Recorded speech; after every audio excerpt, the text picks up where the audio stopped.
Joe, this is why people don't like you. This is the only reason? It's definitely one of the top reasons why people don't like you. For being helpful and planning ahead. I know. It drives people crazy. Oh, I have people talk to me about it all the time. I believe that, actually. They just don't like you. This is why you're so busy. Yeah. My count. Ironically, I need you to help me because I'm so busy Yeah. responding to... You. I need you to be the executive pastor of the Bath campus so I have time to field the complaints about people not liking you. Your strategy is top notch. Yeah, Yeah, I that's know. really good. It's unorthodox but brilliant leadership. Yeah. We should put that on the Led to Lead podcast for sure. We should, yes.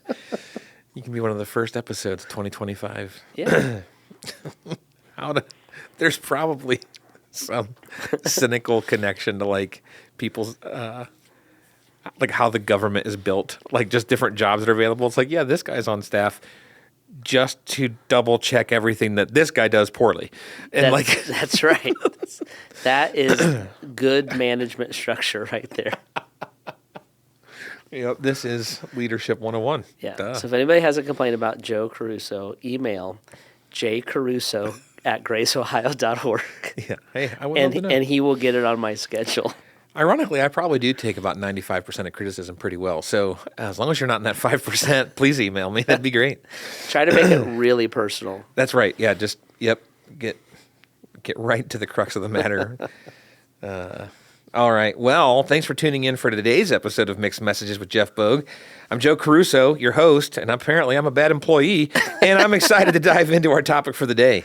You're not a bad employee. It's just that people don't like you. Oh, the clarity. See, this is what's helpful in an organization is clarity. That's This is right. good. I like it. Well, in a world where everyone, from news outlets to comedians to friends to advertisements, your boss, people that you work with, they seem to have strong opinions on how we should think, live, and make decisions, it's easy to feel overwhelmed by the noise. And then when everyone's offering different advice, how do we cut through the confusion? How do we sift through the information overload and determine what truly governs our lives? Well, as we navigate these challenging questions, we want to be a resource that helps you process and pray through some of the day's most pressing issues. Let's jump in. Like, for instance, Jeff, should I be looking for a job? It's a pressing issue Yeah, absolutely. that yeah. affects your everyday life. Yeah, here I thought I was in good standing, but you never know. Brush up that resume. I've never built a resume. I haven't even. I've only had one job. Oh, sure, yeah. I came here. I graduated college like the second week of May, and I started here June 1st. Oh, wow. And this June 1st, that'll be 32 years ago. I have literally, in my adult life, I've only worked for one organization. And you even got connected here through a personal connection, so you didn't have to do the resume type of paperwork. Yeah, I mean, I probably did something, out of college thing. But, I've never interviewed for a job. I've never shopped for a job. I'm the weird guy that's worked. I don't know anybody else that's worked at one place their whole. Post-college, Well, yeah. Ezra has been here the whole time. Yep. Yeah, he came. Ez came right out of college here, but so I guess a couple of us. But In Christy has been here the whole time. You're like, I don't know one other there's 3 on our staff. Tony, Ryan. Yeah. Probably some of our Now other... that I start thinking about Joel, Todd. yeah, Zoe. Yeah. Well, okay. I mean, none of them are at 32 years yet, but to the point of, this is my third job. I mean, I had plenty of worked at a pizza place in college or high school and that kind of stuff. But no, I worked at UPS for a while, and then I was a youth pastor for a few years, and then landed here. But apparently now I'm looking. So Yeah. So now you need to update your resume. that's right. Well, I'll just ask ChatGPT to draw it up for me. Well, today's question comes in from one of our listeners, Jeff, and they're asking this. Is it bad that I want quiet or alone time? Is it bad that I want to spend time away from Jeff? Okay, that last part wasn't actually in the question. No. They say, is it bad that I want quiet or alone time? I don't always want to have a busy weekend. Does God think I'm wasting time? Given the choice, I don't always want to leave the house. Is this laziness, or what does God think about it? Yeah, it's a great question. The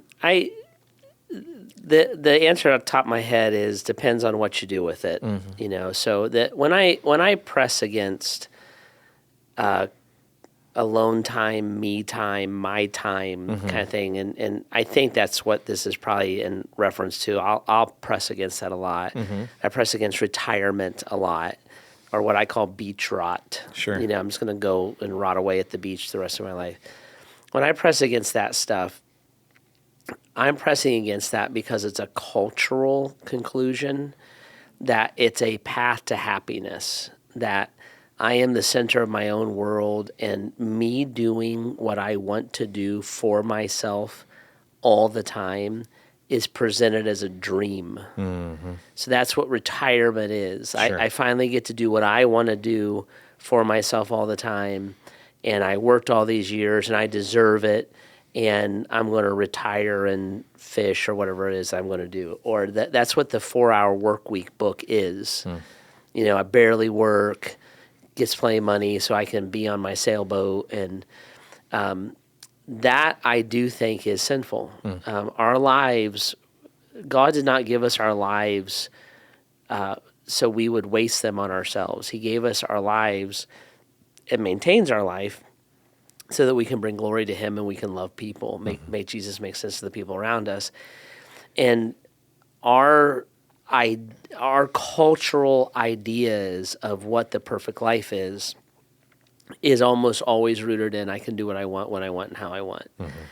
And that's why I say I joke around, kinda. I'm sort of joking, not totally though. Like, if you're going to retire at 65 and go spend all of God's money that you've saved up your whole life so you can sit on a beach and do nothing, if I was God, I couldn't think of a reason to keep you around.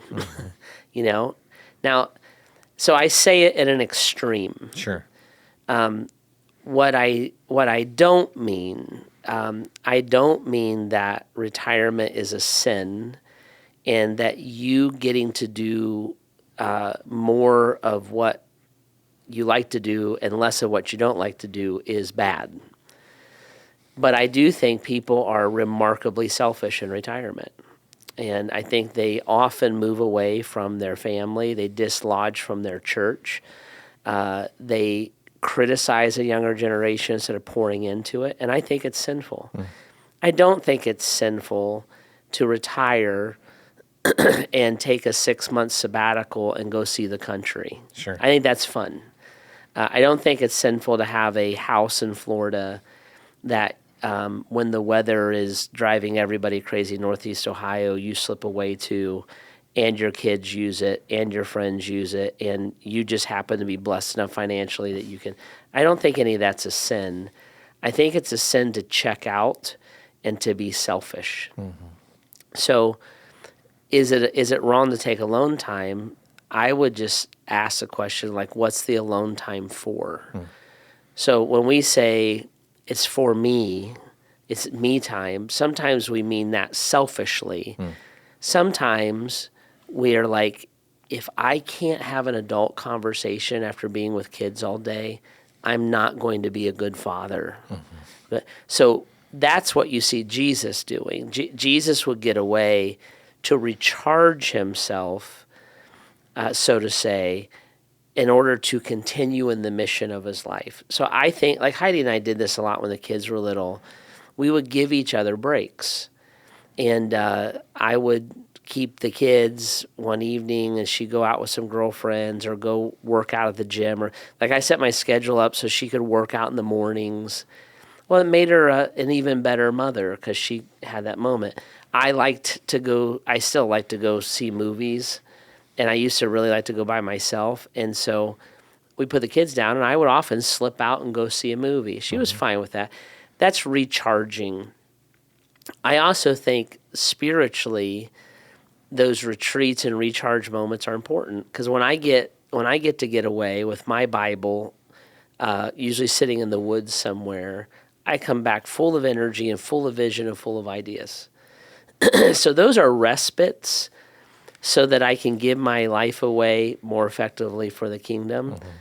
I also think sometimes that's just enjoying, I enjoy working in the yard. It recharges me. I also do a lot of thinking and a lot of preaching on my tractor. The Kubota is a great place to do sermon prep. that's different than I'm escaping Heidi, and when the kids were little, I'm escaping doing anything with the kids because I don't want to do it. Yeah. So it's all motive.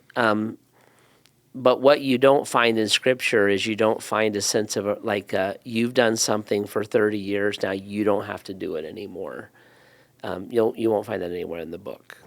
Yeah, I think that's incredibly helpful because I do think that there's folks. Matter of fact, I was having a conversation with someone after one of our podcast episodes, and they were like, we were just planning, I think her husband just retired. Like, we were just planning a 4-week trip out west or whatever. Like, is that not allowed? I'm like, no. And I had a similar conversation with what you just talked about. Yeah. So there are definitely people in that mindset. And then I think there's some personality wrapped up into this. Like, 100%. Can you speak to even how, like, I think of like a Pastor Brad who's just an extrovert on steroids, and then someone who's like an introvert that's like, you have to like put them in a very, very safe place to peel them open to even start talking about what they did today. Yeah. How does that play into how they might view their weekend or productivity and all the rest? Extrovert and introvert is all about how you recharge. Mm-hmm. So a person who's an extreme extrovert needs to be around people, which also can be an escape, right? So I can have 1,000 shallow relationships and not lean into my wife and children deeply enough. And I can surround myself with people, and I'm actually escaping a relationship that makes me uncomfortable. And so, again, it's motive, but it's how you recharge. An introvert can lock themselves all alone and never impact anybody's life. And they're always in their own mind. They're always in whatever, the book that they're reading or whatever and both of those things unchecked are selfish. An extrovert, the danger is that you have a shallow relationship with God and with people. An introvert is that you have no relationship with God or people. It's fine that you recharge that way. It's not okay if you abuse either one of those places. Now, there's a third category I just learned about a few years ago called ambivert, and I learned that I'm an ambivert. So an ambivert is somebody who, if you didn't know them well, you would assume was an extrovert. So I can act extrovertedly, like it does not bother me to speak in public. It doesn't, but I recharge by myself. I am always surrounded by people, and I need the space to land on my feet again. But if I stay in that space too long, I get depressed. So then I long for people. And then if I stay in that space too long, I get drained. And so that's just knowing yourself. And again, what I want to do is I want to, whether it's my body or my emotions or my spirit, I want to keep them healthy so that I can serve the Lord the best that I can. So I'll give you an example of this. On Sundays, on Saturday nights and Sundays, I don't eat. And I don't eat because I'm speaking. So like I love coffee. I never drink coffee on Saturdays or Sundays because coffee dries your mouth out. I don't eat because I don't want a rumbly tummy or a burp, right? So I'm disciplining my body, and all that is a rhythm. It's not unhealthy. I eat plenty, right? So I don't have an eating disorder. I just know that physically there's a rhythm.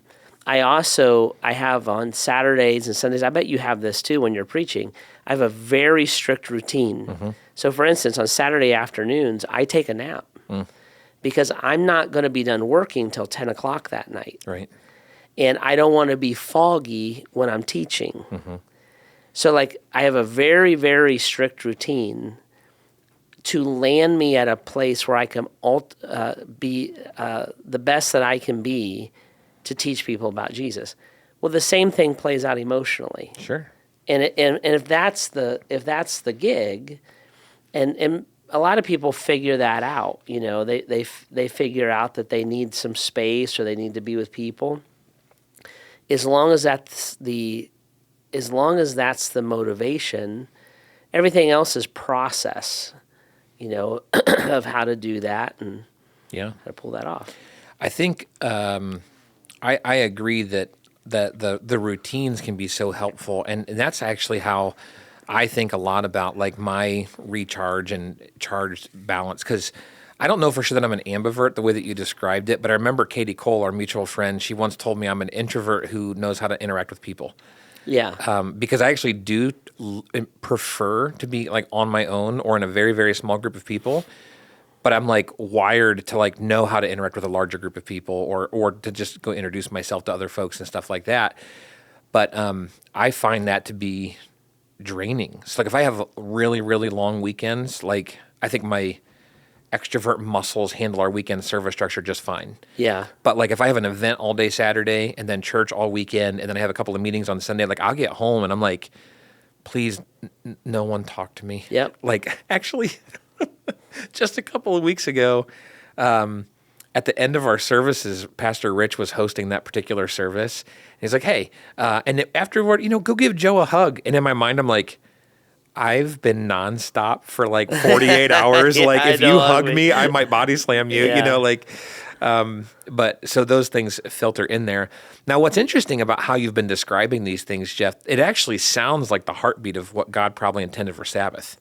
Yeah, it's the Sabbath principle is that you take, in the scripture, you take a day a week and you do no labor and you give your attention fully to God.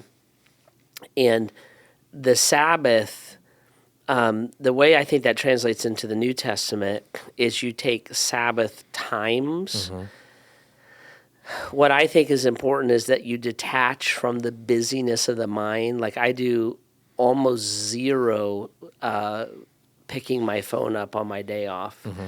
I will check it because we are on call 24/7. I do things that either refresh me or refresh Heidi and me, or I help Heidi because she is very free-handed with me coming and going. Mm-hmm. And so I will, like, she'll maybe throughout the week she'll say, "Could you do this for me?" And I'll say, "I'll get that first thing Friday for you, or I'll help you with it Friday," kind of a thing. And then, but it's funny, on my Sabbath, like some people are like, you got to sit in silence and stare at a tree. And I'm like, no, you don't. You just have to be refreshed. Like Heidi and I actually enjoy 95% of house projects. Like it's almost like instead of playing golf, we would do something to the house. Mm-hmm. And for me, especially if it's outside, like where I live, part of what, when we moved there, Heidi said, this place will add 10 years to your life because it's endless outside for me, which is just a huge thing, being on the Kubota and I just enjoy that to no end for some reason. My friend the other day, because I love stone, mm-hmm. and so I bought all this barn stone and I was putting it in position, and my friend said to me, he goes, "Isn't that exhausting?" I said, "No, it's more energizing."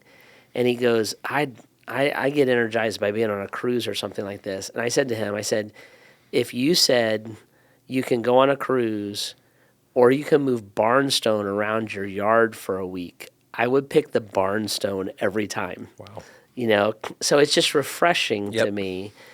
So I'm Sabbathing. I'm not focused on the normal weight of the church, which mm-hmm. is heavy, but I love it. Mm-hmm. I'm not focused on the busyness of the mind, and it clears my mind. I actually get a lot of my best sermon ideas on my day off because mm-hmm. my mind is clear. Sure. Doing it. So, yeah, that's the principle, and you want to build that in. And what you see, like in our culture today, there's a difference between a full schedule and a busy schedule. A full schedule is a schedule that is fulfilling and sacrificial. A busy schedule is running, and I'm drained. Mm-hmm, mm-hmm. And I think individuals and families, full is fine in some ways. The busyness is what we have to watch out for. But it's an important part of it. At Grace Church, we mandate sabbaticals.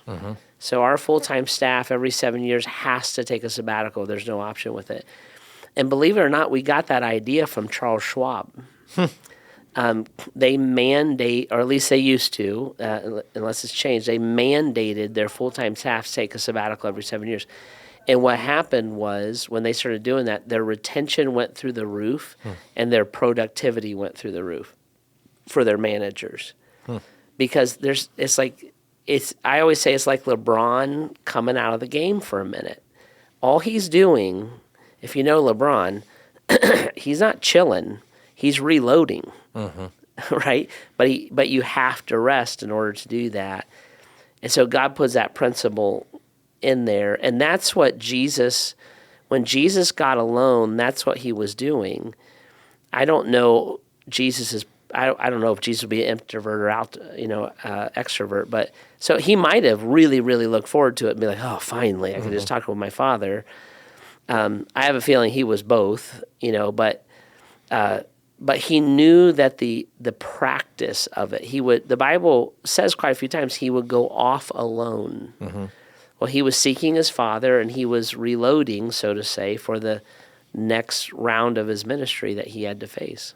Yeah, I think that's so important for all of us because in my interaction with people in my life, as I kind of recount some of the seasons in my life, and then, of course, just reading, I don't think enough people take stock of what they're actually doing with their busyness and their rest.